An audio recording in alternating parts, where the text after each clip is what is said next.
Hello there fellow modellers, Steve here. Today we've got a couple of reviews for two group builds that I'm joining. One is for Edgar's Modelling, or Edgar's Modellers, who I've got his nationality mixed up. I thought he was either Swedish or Danish, but I was told off Tommy Boy Scale Modelling that he was Latvian. So hi there Edgar. And also for Speedy 197, alright there Mark, his 70s group build, jets, props, whatever. So we'll start off with what I'm doing for Edgar's Modelling. Now he's doing a what if group build, anything what if. Now what I'm going to do is, I'm going to do a TSR2 which was cancelled by the incoming Labour government in 1965, whether it was for budgetary, technical or political reasons, who knows. But it was probably an aircraft that was way ahead of its time. Maybe that was its fault, I don't know. I've got the Airfix kit 1/72nd scale, which is that, which you can build either version, which is the one that's in Cosford, or there's another one, I can't remember where it is. I think it's the Imperial War Museum in Duxford, or this one which is out of a Japanese animated cartoon, which I've never heard of. Maybe somebody can enlighten us.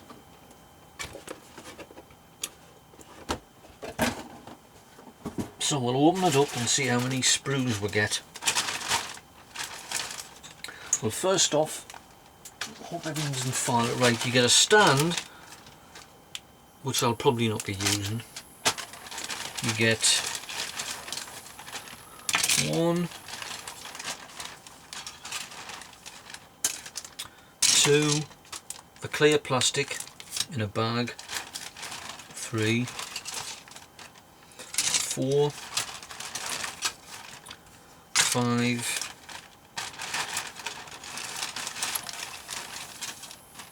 6 and 7. And there's a cockpit, one of the pods that's in there that's come off the sprue. Right, so we'll start off with, now this, I think this corresponds to the animated program, because it's got a great big missile and that, and but I forget when this kit come out. When did it come out? Give us a look.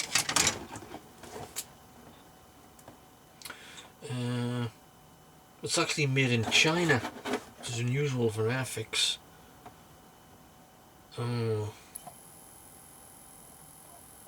it hasn't got a date on when it come out. But I know Airfix did a 1/72nd scale of just the RAF TSR2, and they also did a 1/48th scale of it. So I'll probably not be using that. Obviously this, which is part of the aircraft itself. Now I'm not sure which bit is which, because you get a different pod for each version. But the detail on it, I mean, it's okay, but it's clean. There isn't any flash as far as I can see. It looks okay. I hope everybody can see that. Yes, they can. The wheels are in bits, halves, but it's got quite a bit of detail in the, where's my pointer? Quite a bit of detail in the undercarriage bay there.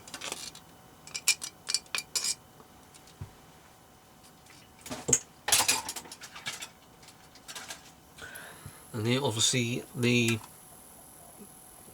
think it's the, no, that's the wing. It goes together, and there, that's the tail plane, and the horizontal stabilizers at the rear.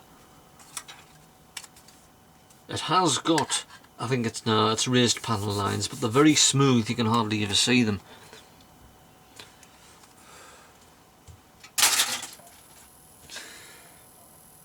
This is the bit what I'll use for the RAF version.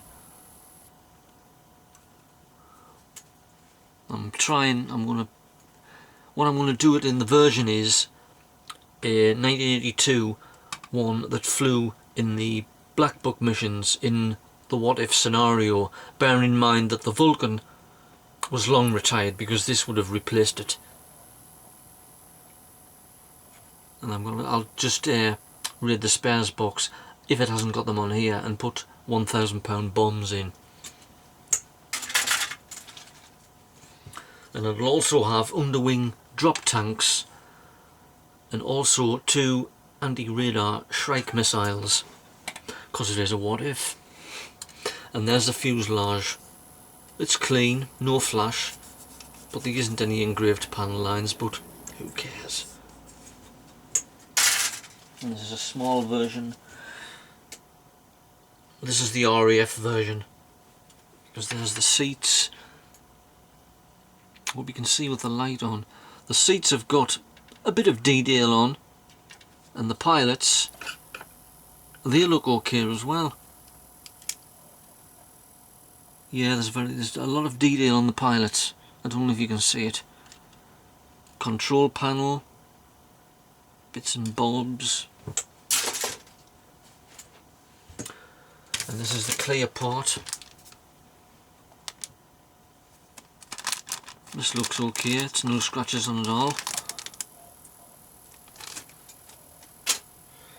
And that's a part of it, remember to put it back in. Now the markings you get with it.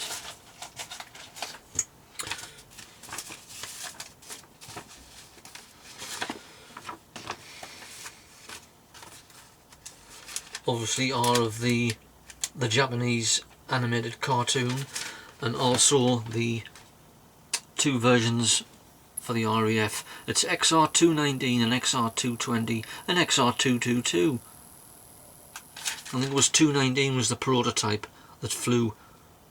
I forget how many times it flew, but it never went to full speed. And from watching the programme about it, the Lightning had trouble keeping up with it, and the Lightning was a fast aircraft. There's the markings for, oh god, what's that? I'm not going to pronounce Japanese. It's Okinawa Prefect Japan 2 XXX, and that's the version that's in the Royal Air Force Museum at Cosford. It's 219 and 220 that's at Cosford, and treble 2s at the Imperial War Museum in Duxford. So there's 3. As you can see, it's a sleek aircraft. Mainly the TSR-2 was Tactical Strike and Reconnaissance. Was built as a replacement for the Canberra. But what's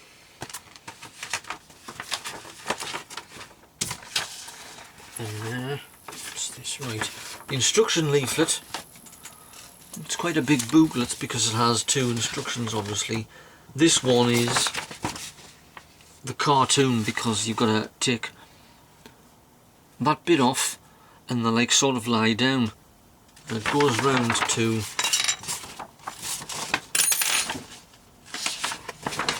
building the cartoon version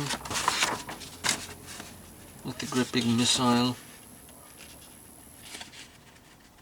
I'm intrigued to find out what this cartoon is actually about. I've never heard of it.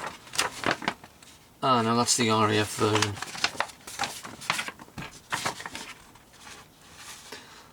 Lots of call outs for the paint, and you do get details for the dashboard. But obviously if you wanted to go over the top, there's plenty of aftermarket stuff. I know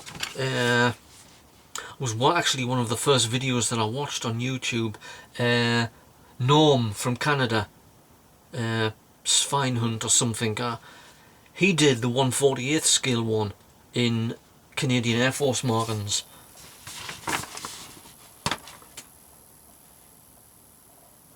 Because obviously the Canadians had the same problem with their strike reconnaissance aircraft, the Arrow. That was cancelled as well, and I don't know what the story behind that is, but there's quite a bit of detail in the undercarriage bays, like I said.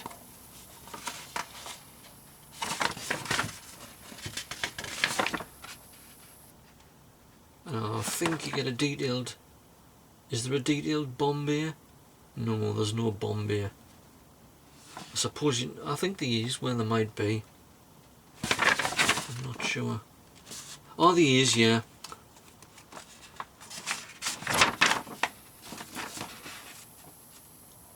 Because it carries a nuclear bomb.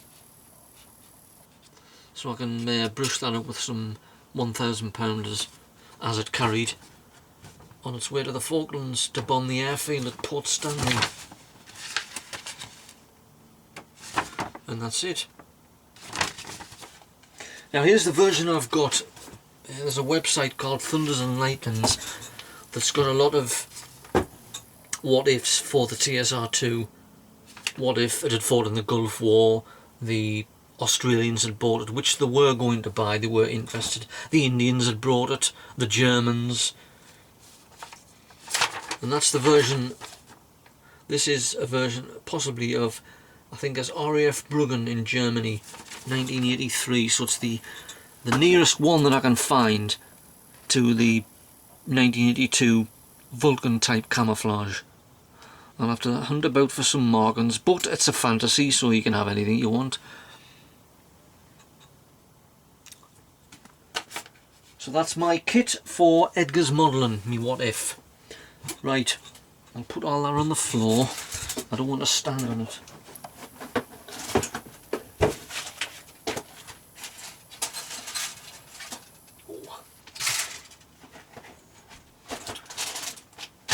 Now we're on to Speedy 197, who's been absent for a while due to some technical problems, he says, about his internet. Plus, obviously early on in the year, I think he was working away a lot. But he's back now. It's good to see him back. So he's doing a 70s Jets group build, following on from his 50s and 60s. Now I participated in his 60s group build. I did the F8 Crusader. So for the 70s group build, what I'm going to do is this. I've never heard of this make. ESCI. I don't know where it's made. Does it say? Doesn't say. I might find it on the instructions. It's the 1/48th scale MiG-27 Flogger D.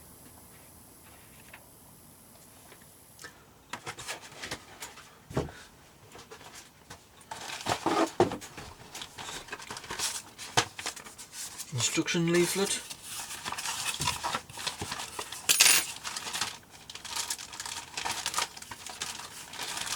I've not actually took them out of the bag yet. I got this at a model show, local model show. I forget how much I paid for it.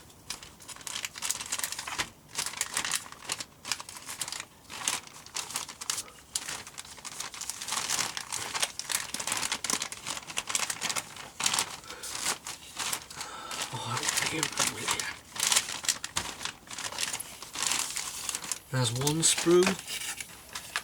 There's the Morgans.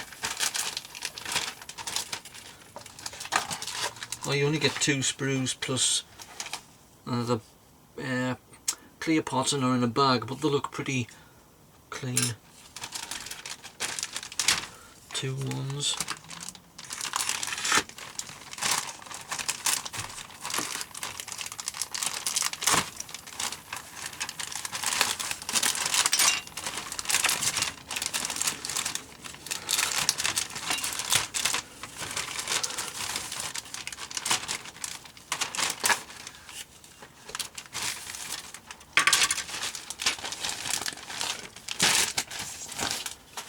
You should see the mess all over this floor. It's got kits all over the place. And the third one.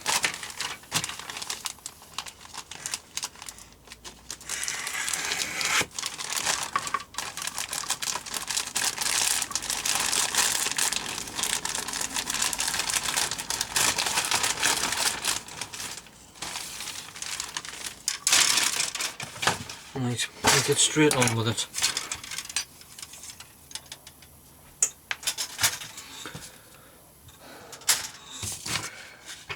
Like I said, the clear parts, they look okay, no scratches. And the markings, a load of little fiddly bits. What was it? Justin Biebers, as Lenny calls them. Got a marking for the instrument panel. I'll just put that there, up there, before I don't lose it. Right. Well, the first sprue is the nose. 2 bits. The missiles, I'll have to remember what they are. They're the Russian equivalent of Sparrow and Sidewinder. Bombs. Vulcan, a rotary cannon which looks quite detailed.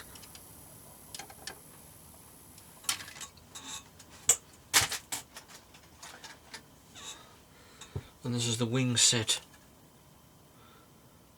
This is a swing wing aircraft. That's the tail plane. There isn't any, well, there is, engraved panel lines. I don't know what the fuselage is like, the big one. I don't know if there's much detail in there. Oh, the seats look quite detailed.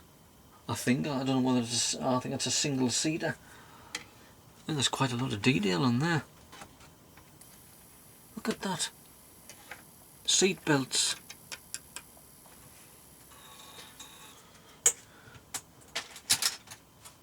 That must be a single seater. No, these, there's no panel lines on at all. Or they're very faint if they're raised. There's the fuselage, the main bits. There's a bit of detail in the wheel wells, but that's about it. And a great big bomb there.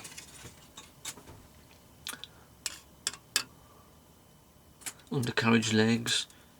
Quite a bit of detail on there.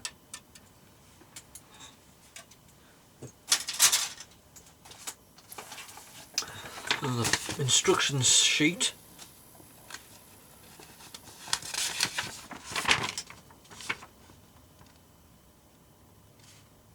Yes, it is a single seater. Comes in 10 sections.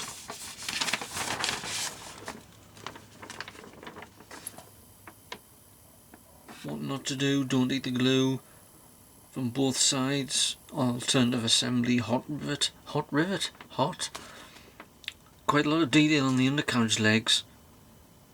I enjoy painting them.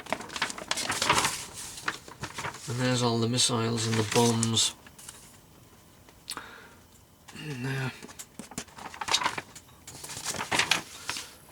And when you get one version, the version which is that one. It's the VVS, which is the frontal aviation. The 16th Army, based in East Germany in 1978. Yeah, that is a rotary cannon. Where is it?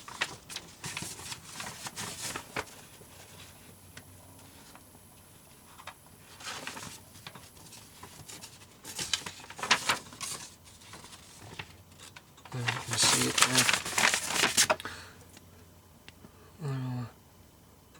there. There. So, and that starts on the 1st of October and it lasts till the 30th of November. I've got plenty of time for that. And the What If group build, well, that started on the 1st of September and I think it ends in December, I think. I'll consult me notes. It ends on the 1st of December. So that's me 2 kit reviews, and I'll just show you where I'm nearly finished me Albatross for, well, it's now Charles Scale Modelling and Greg Huff's World War I group build. I've just got to put the markings on. Just do a close-up of that. Very colourful camouflage. I've got to finish off painting the pilot as well.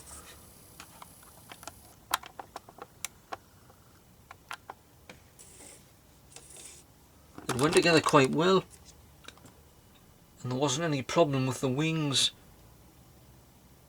because I normally have problem with biplanes. The wings went together quite good. And there's the underside. Very colourful camouflage. Ah, yes, before I forget, something for epoxy sniffer. Now, he was reviewing me Catalina and he said it was good.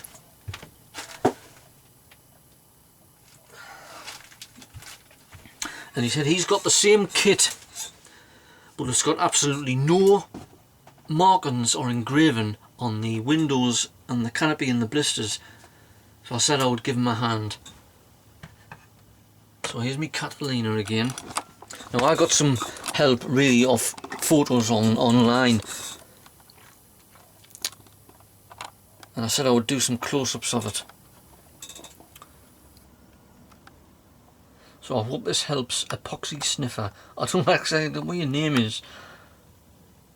There's some good shots there of the canopy, the gun turret.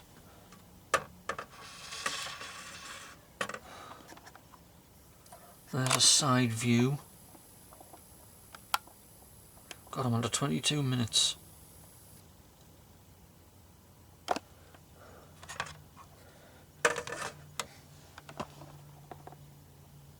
And there's another side view.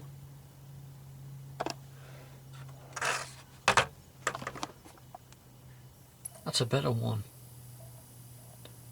The top of the canopy. And here's the blisters.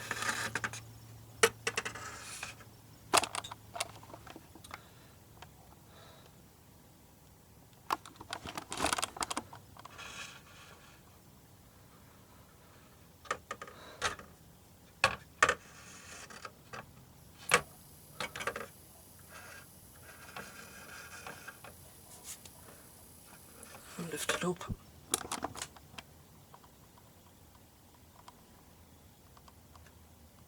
There's that on there. Quite a good detail. Mine had some engraving on, but you could hardly see it. But like I said in my message, the trouble with these old kits, the moulds are just rotten. Well, not rotten, but they're worn out, sorry. What a wrong word to say, rotten. So I hope this helps. There's a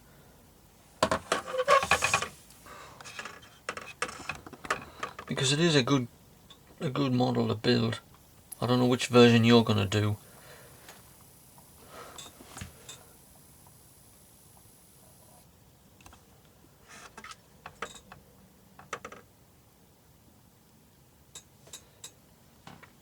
So that's that for that.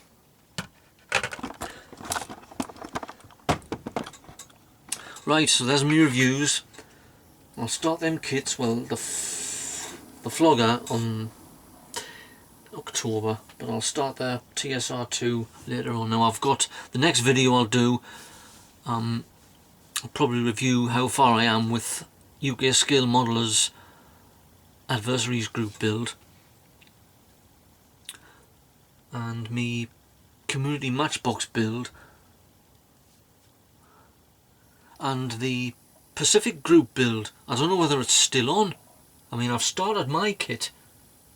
I'll send Freddie a message later on tonight. But he's still doing a P47 Thunderbolt at the moment. So whether it's on or not, I don't know. Right, so that's me done now. So I hope you like my reviews. Give me, I'll be pleased to have your comments. And happy modelling, and I'll see you in the next video. Ta-ra now.